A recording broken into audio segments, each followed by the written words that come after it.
Part 79, Gretchen. Wala man lang bang nakakita o kahit CCTV sa lugar na yon na po pwedeng makakapagturo kung saan nagpuntang sila rin? Tanong pa ni Gretchen. Marahang umiling si Demetrio. Gabi na nang mangyari ang aksidente at umuulan pa. Kahit may CCTV sa ibang bahagi ng kalsada, masyado yung low quality kaya hindi nakita ang plate number ng truck. Ang tanging alam lang namin pulang truck ang bumangga sa sasakyan namin. At ang mas malungkot pa, ayon sa forensic examination, di agad binawian ng buhay ang mga magulang ko. Nagising pa ito makalipas sa ilang minuto mula sa pagkakabangga sa kanila. Pero dahil nasa gilid ng bangin ng sasakyan nila at nayupay ang unahan, di na nakalabas pa ang mga magulang niya dahil parehong naiibit ang mga binti nito. Kung narescue lang sana sila ng mas maaga, may tsansa pang mabuhay ang mga magulang niya.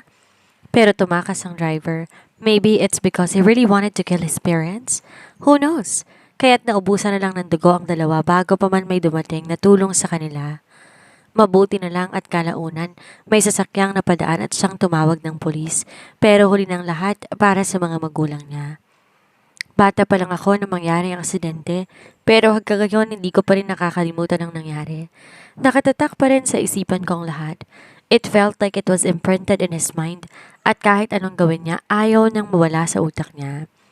Para bang araw-araw siyang minumulto na ang pangyayaring yon ang buhay niya.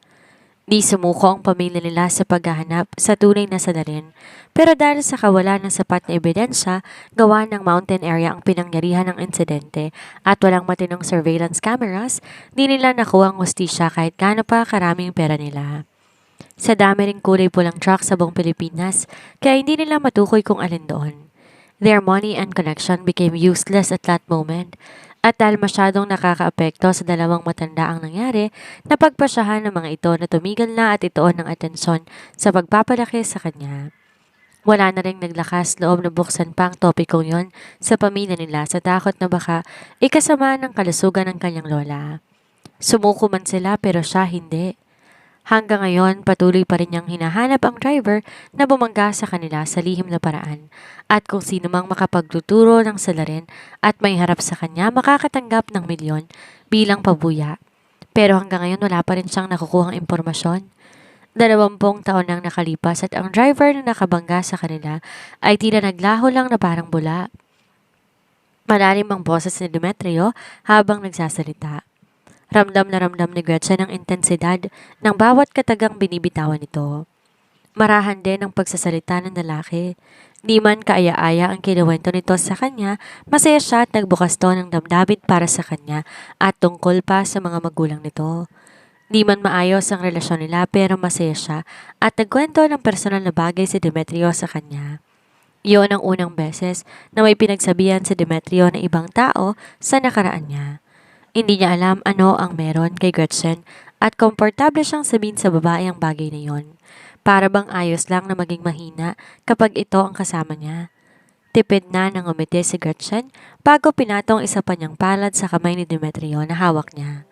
Kung hindi mo makalimutan ang nangyari, huwag mong pilitin ang sarili mo. Somehow masaya rin siguro mga magulang mo kasi lagi mo pa rin silang naaalala kahit matagal na silang nawala. Napatitig naman si Demetrio sa asawa niya. Kahit masalimuot ang pinagdaanan nito, nagagawa pa rin siya nitong damayan sa kalungkutan niya. At inaamin niyang nakakahawa ang ngiting nasa labi nito.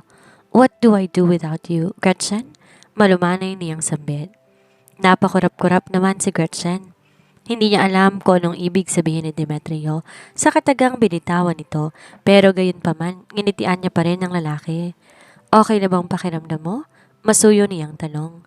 Yeah, thanks to you, ani Demetrio, at napatingin sa kamay nilang magkakahawak.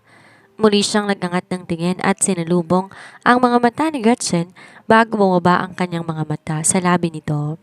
He suddenly remembered what happened in the hospital hours ago.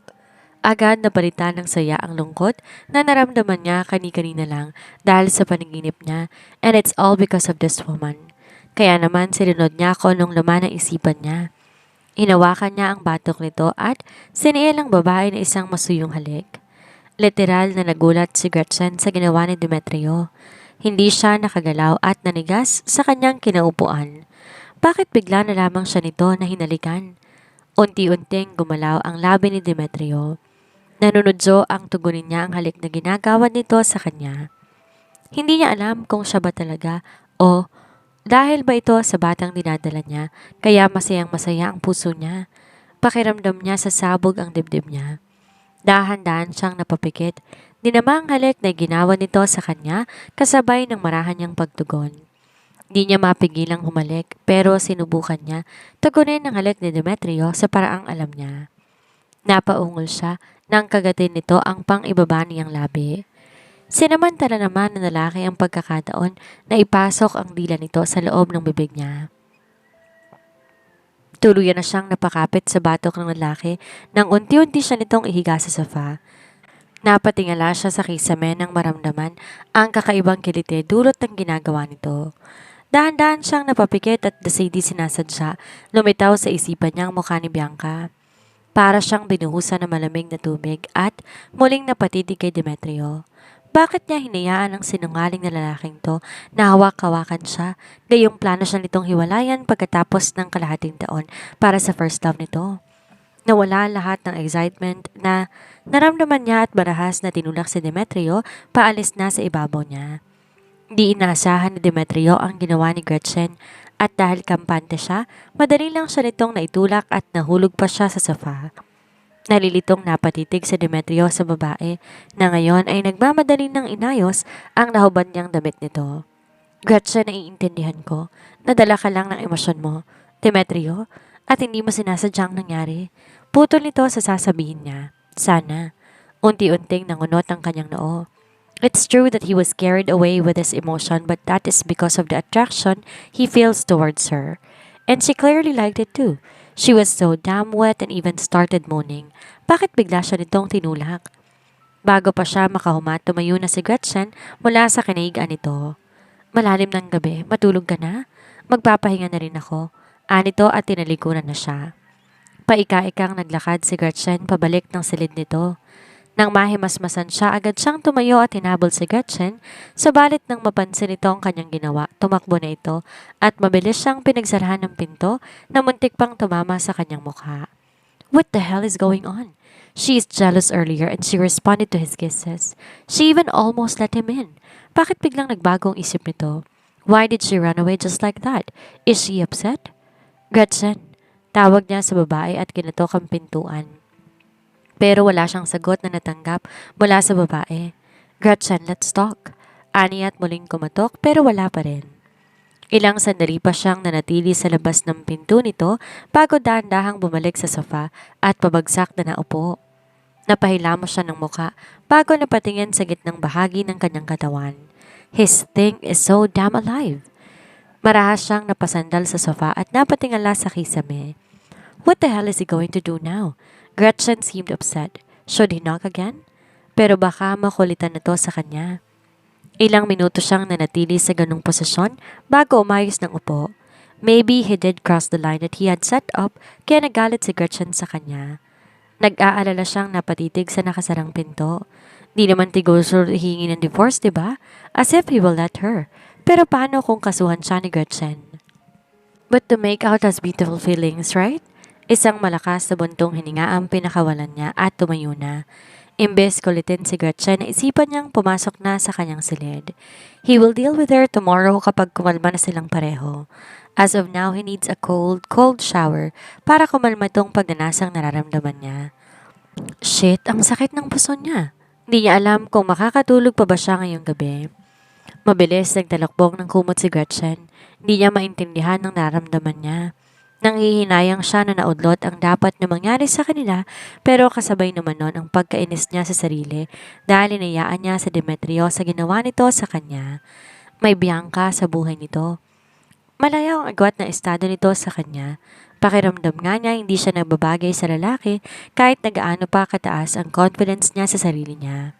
Maghihiwalay din naman sila, kaya dapat di siya magkaroon ng anumang koneksyon dito nang sa ganon madali lang sa kanyang makakalimutan ang lahat.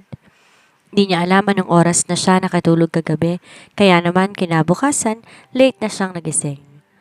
Sandali pa rin siyang nakiramdam sa paligid, subalit tahimik ang buong bahay.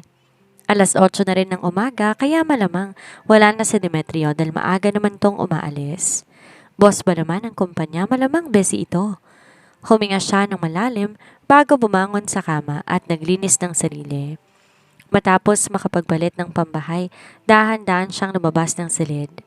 Napatingin pa siya sa nakasarang pintuan ng silid ni Demetrio. Bago marahan na naglakad papuntang kusina. Pagkarating niya sa komedor, bahagya pa siyang nagulat nang may nakahanda ng pagkain. Ito ba ang nagluto? Of course, hindi. Ano ba namang alam nun sa kusina? Gayunman, nagpapasalamat pa rin siya at may pagkain na. Late na siyang nagising at nakaramdam na rin sila ng baby niya ng gutom. Akmang kukuha siya ng pinggan nang maramdaman niya parang may nakamasid sa kanya. Dahan-dahan siyang lumingon at halos mapatalon pa siya sa gulat na makita si Demetrio na nakatayo sa bungad ng kusina. Gaya niya, nakapambahay lamang ito. Ilang beses siyang napalunok at nag-iwas ng tingin. Wala pa namang salitang namumutawi sa labi nito pero pinapamulahan na siya ng pisngi. Di niya alam paano kikilos sa harapan nito pagkatapos ng nangyari kagabi. Mabutit gising ka na, panimula ng lalaki. Tumikim siya at pilit pinakalma ang sarili. Pasensya ka na at natagalan ako ng gising. Di ako agad nakatulog kagabi. Kahit sa nalaman niya, dapat magiging normal pa rin ang lahat. Pagluluto niya pa rin ang lalaki gaya na nakagawian niya at patay mali siya lang na hindi niya alam ang tunay na katauhan nito. Really? Pareho pala tayo. Di rin ako agad nakatulog kagabi. Nanlaki ang kanyang mga mata at marahas na napalingon kay Demetrio na ngayon ay dumulog na sa hapag. Sit down, Gretchen.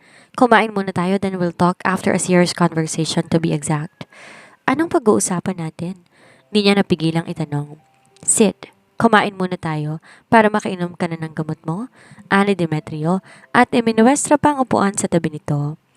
Huminga siya ng malalim bago dumulog sa hapag, pero imbes na tumabi kay Demetrio, pinili niyang upuan malayo sa lalaki. Kinunutan naman siya nito ng noo. Isang pirit ng ngiti ang kanyang pinakawalan bago nagsalita. Mas komportable ako dito. Tumango si Demetrio.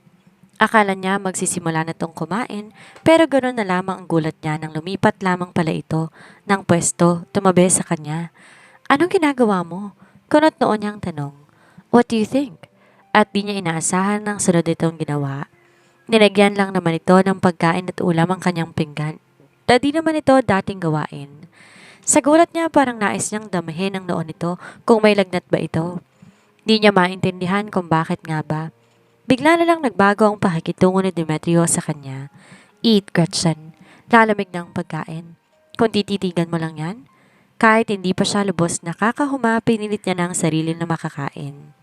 Parang bigla nga niyang nakalimutan na gutom pala siya. Buong agahan nila halos hindi siya komportable. Panay ang asikaso ni Demetrio sa kanya at kulang na lamang subuan siya nito. Wala naman sanang injury ang kanyang kamay. Ako na magliligpit ng pinagkainan natin. Presenta niya pero inilingan siya ni Demetrio. Ako na, magpahinga ka na. Kalalabas mo lang ng ospital? Kinagat niya ang pang-ibaba niyang labi at dahan-dahan nagtungo sa sala sa doon na upo. Ilang sandali pa sumunod din si Demetrio sa kanya at pumesto sa sofa na kaharap niya. Pinaglaruan niya ang mga daliri niya sa kamay para kahit papano ay ibaling ang atensyon niya sa ibang bagay na hindi niya maiisip. Ang awkwardness sa pagitan nila. Anong pag-uusapan natin? Basag niya sa katahimikan sa pagitan nila.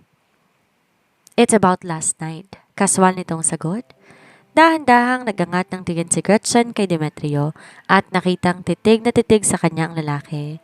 Sinabi ko naman sa'yo kagabi, di ba, na naiintindihan ko.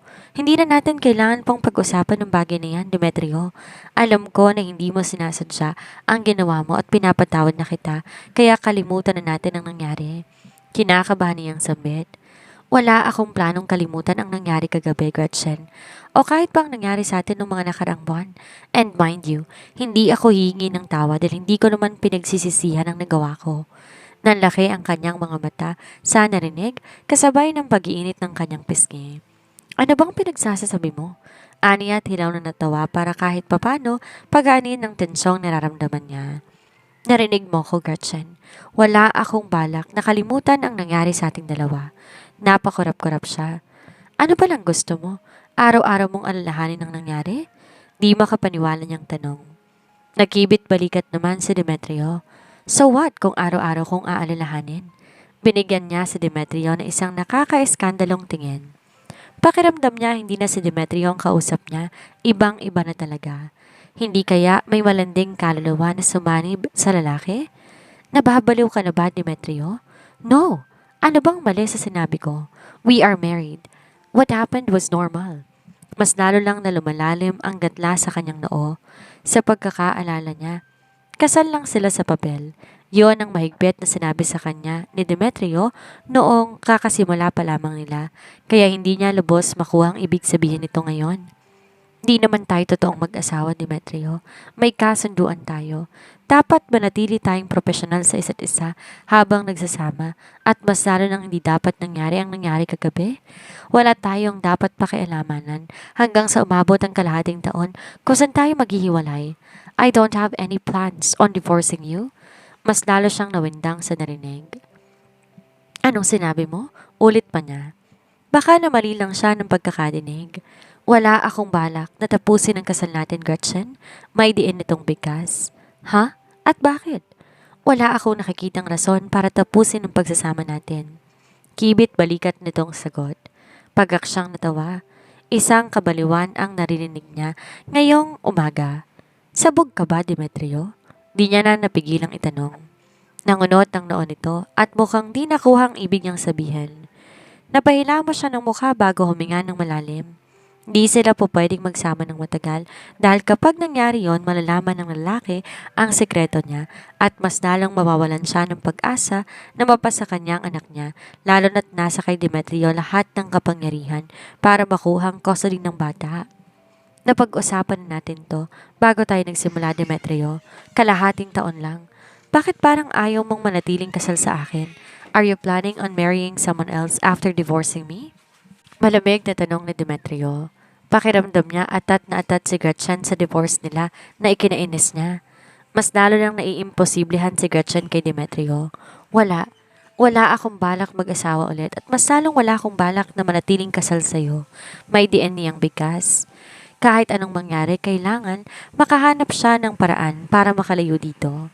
You are the one who suggested this marriage at hindi ako nagreklamo because at that time, you needed my help. Ngayon ako naman ang magdedesisyon. And my decision is, you will stay as my wife until the day we die.